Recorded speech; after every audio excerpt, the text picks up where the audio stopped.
প্রাকৃতিক সৌন্দর্য আর সম্পদে ভরপুর শরীয়তপুর। যুগ যুগ ধরে সংগ্রামের পর হাজারো পাওয়া না পাওয়ার সঙ্গী এই জনপদের মানুষ। ভোটে নির্বাচিত জনপ্রতিনিধিদের কাছে ভোটারদের দীর্ঘদিনের অভাব আর অভিযোগের সবকিছুই এখন চাই।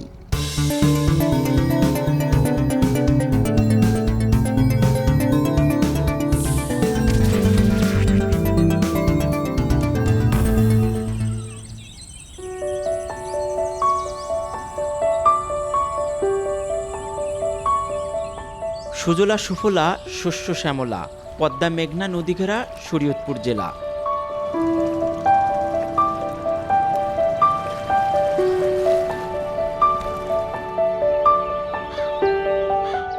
1271টি গ্রামের সমাহারে গড়ে ওঠা এক ঐতিহ্যের জনপদ।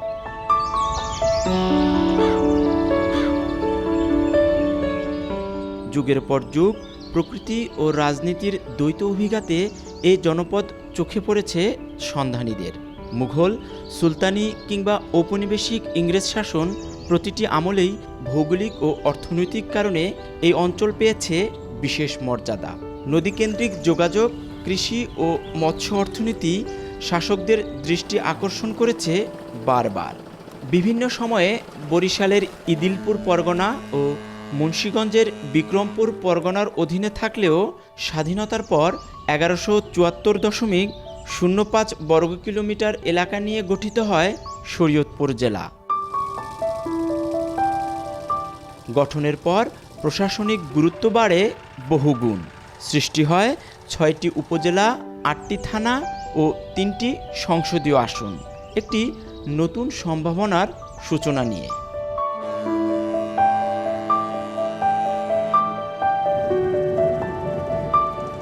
সভ্যতার শেকড় জুড়ে আছে নদী, আর সেই নদীকেন্দ্রিক জীবনযাপনই শরীয়তপুর মানুষের বাস্তবতা। পদ্মা মেঘনার বিশাল জলরাশি চারপাশে, বুক চিরে এগিয়ে যাওয়া কীর্তিনাশা ও জয়ন্তী নদী এখনও জীবন্ত প্রবাহমান। তাই নদী তীরের মানুষের জীবিকা নদীর সঙ্গেই অঙ্গাঅঙ্গি। মাছ ধরা, মাছ বিক্রি, নৌকা চালানো, নদীপথে পণ্য পরিবহন সবই তাদের বেঁচে থাকার অধ্যায়।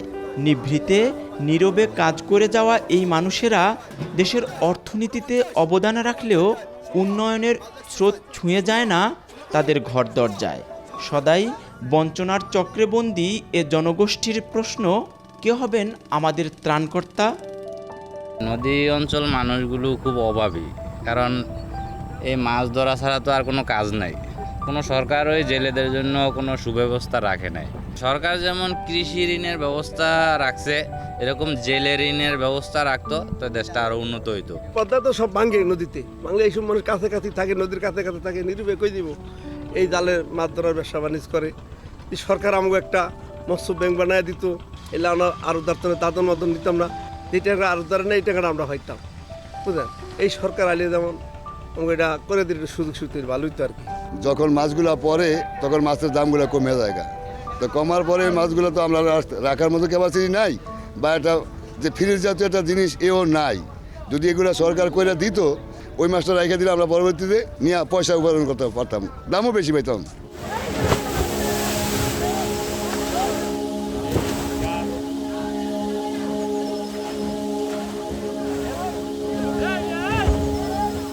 নদী যেমন জীবন দেয়, তেমনি কাড়েও নির্মমভাবে।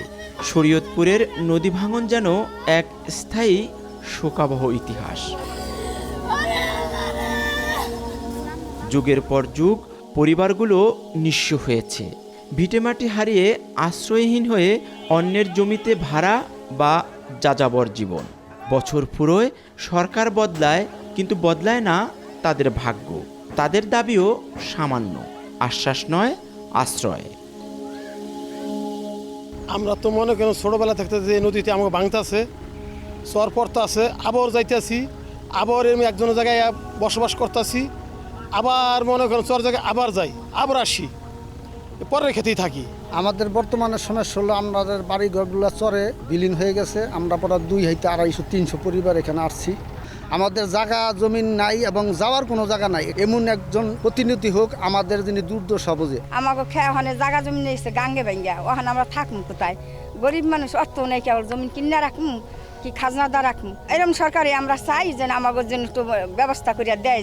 লোকে ঘরে ঘুমানো ছিল, সেই ঘরটা পর্যন্ত তার ঘুমের ঘরটা চলে গেছে, সে কোনো রকম তার যে বরণের কাপড় ছাড়া আর কিছুই রাখতে পারে নাই। আমরা এমনই একজন আমাদের চাই, সরকার চাই, সে আমাদের এই বেড়িবাঁধ স্থায়ী বেড়িবাঁধটা আল্লাহর রহমতে করে দিব।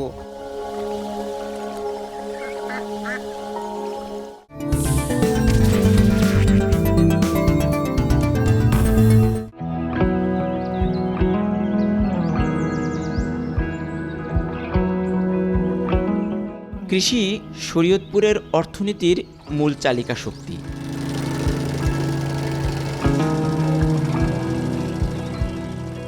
নদী আর অসংখ্য খালবিলের কারণে মাটি অত্যন্ত উর্বর। প্রতি বছর নতুন পলি জমে জমিকে করে তোলে আরও শক্তিমান, আরও ফলনশীল। ধান, পাট, সরিষা, মরিচের পাশাপাশি চর ও নদীর পাড়ে বাড়ছে সবজির আবাদ। লাউ, ঝিঙা, ধুন্দল, শসা, বেগুন সহ নানা সবজিতে মাঠ থাকে ভরপুর।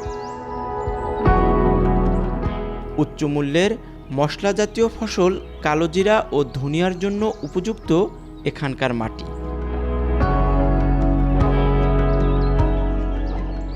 আলু, পেঁয়াজ, রসুনের উৎপাদনও বাড়ছে। কৃষি বিভাগের লক্ষ্যমাত্রাকে ছাড়িয়ে যাচ্ছে উৎপাদন, তবুও নেই ফসল উৎপাদনের আধুনিক অবকাঠামো। ফলে কৃষক ন্যায্য দাম থেকে বঞ্চিত থাকে প্রতিনিয়ত। কৃষকের সন্তান অথবা কৃষক আমরা, এখানে আমরা যে জমি ফসল ফুলাইয়া আপনার আমাদের প্রচুর টাকা খরচ হয়, তো আমাদের জোরালো দাবি কৃষকের জানি যাতে বাঁচতে পারে ওরকম একটা সরকার আমরা বাংলাদেশে জানি আল্লাহ পাক রব্বুল আলামিন বানায়। আমরা যদি একটা লোনের নিয়ে যাই কৃষি ব্যাংকে, তো আমাকে দিনের পর ঘুরতে আমাকে পকেটে টাকা খরচ হয়ে যায় অনেক। হে এবার আমরা দাবি করি 10 টাকা, আমাদের 3 টাকা। তো এই হিসেবে আমরা মরি আনি না, বা অনেক আনে না। আমাদের পেঁয়াজ, রসুন, ধনিয়া, কালিজা, শস্য, কৃষি, আমরা গম, আলু সমস্ত জিয়াত হয়। যখন আমাদের জিয়াত আসে তখনই সরকার অন্য দেশ তো আমরা আমদানি করে আমরা একেবারে নিষ্ঠ হয়ে যাই।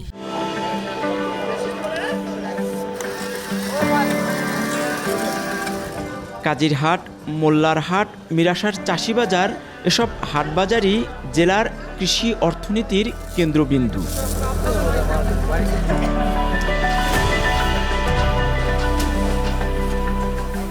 কাজিরহাটে শত কোটি টাকা মশলা জাতীয় ফসলের লেনদেন হয় প্রতি হাটে। মোল্লার হাট দেশ জুড়ে শুকনা মরিচের বৃহৎ বাজার হিসেবে পরিচিত। মিরাসার চাষিবাজারে কৃষক নিজেই নিজের পণ্য বিক্রি করেন, মধ্যস্বত্বভোগী নেই। তবুও ভেঙে পড়া সড়ক যোগাযোগ ও সংরক্ষণাগারের অভাবে কৃষক পান না ন্যায্য মূল্য। তাদের দাবি স্পষ্ট: সংরক্ষণাগার, উন্নত সড়ক যোগাযোগ এবং কৃষি ঋণ। এত কৃষি পণ্য উৎপাদন হওয়া সত্ত্বেও কিছু কিছু সময় দরপতন হয়। যখন দর কমে যায় তখন এইগুলি সংরক্ষণ করার মতো জায়গা থাকে না। যদি সরকার এই সমস্ত দিক বিবেচনা করিয়া আমাদের যদি একটা হিমাগার তৈরি করে দিত, তো এদেশের কৃষকরা লাভবান হতো। এখানে আমরা ভবিষ্যতে এই বাজারে এবং রোডঘাট মেরামত উন্নয়নের জন্য এবং যেই সরকার কাজ করবে সেই সরকারকে আমরা চাই। স্বাস্থ্যসেবা এখনও ধুঁকছে সৃষ্টিলগ্ন থেকে। চরের মানুষের কাছে চিকিৎসা পৌঁছায় না। 100 শয্যার সদর হাসপাতালেই প্রতিদিন চিকিৎসা নিচ্ছেন হাজারো রোগী। ওয়ার্ড, বারান্দা, মেঝে সবখানে রোগীর ভিড়।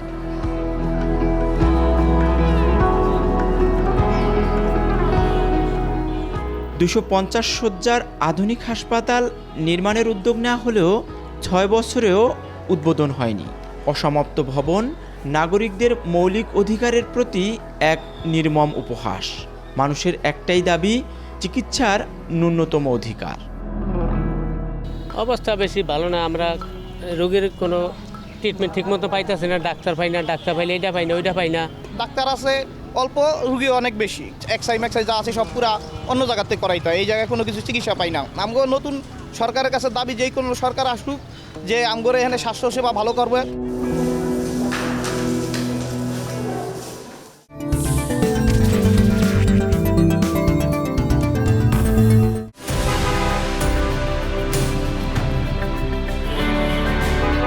পদ্মা সেতু খুলে দিয়েছে উন্নয়নের নতুন দিগন্ত, তবু শরীয়তপুর রয়ে গেছে পিছিয়ে।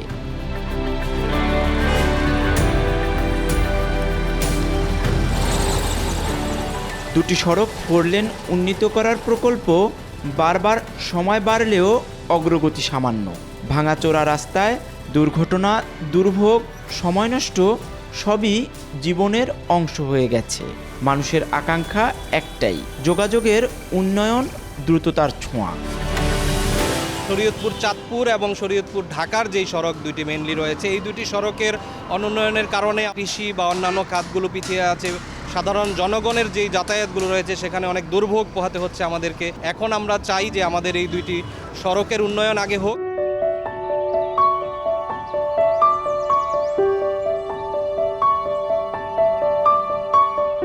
শরীয়তপুর পর্যটনের অমিত সম্ভাবনার এক ভাণ্ডার।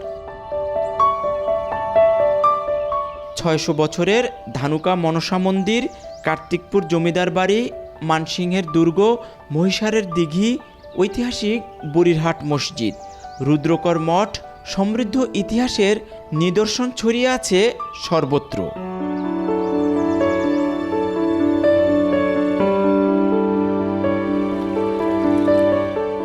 পদ্মা মেঘনার সৌন্দর্য, চরাঞ্চলের শান্ত অপরূপ দৃশ্য সবই পর্যটনের জন্য এক অনন্য সম্ভাবনার ডাক। এই জনপদ কবি, সাহিত্যিক, সুরকারদের ভূমি।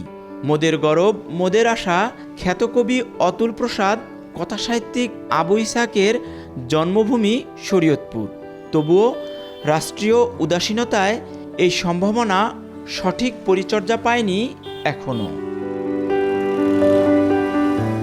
এই জেলায় কিন্তু আমাদের পর্যটন খাতের ব্যাপক সম্ভাবনা রয়েছে। ইতিহাস ঐতিহ্যের যেই নিদর্শন সেই শরীয়তপুর জেলায় রয়েছে। আমরা আশা করি নতুন যে সরকার আসবে তারা এই শরীয়তপুর জেলাকে বিবেচনায় রেখে এই পর্যটন খাতকে এগিয়ে নিয়ে যাবে। ভোটারদের প্রতীক্ষা একটাই, অবাধ, সুষ্ঠু ও নিরপেক্ষ নির্বাচনের মাধ্যমে সঠিক জনপ্রতিনিধি বাছাই। তাহলেই সত্যিকারের পরিবর্তন আসতে পারে এই অঞ্চলের।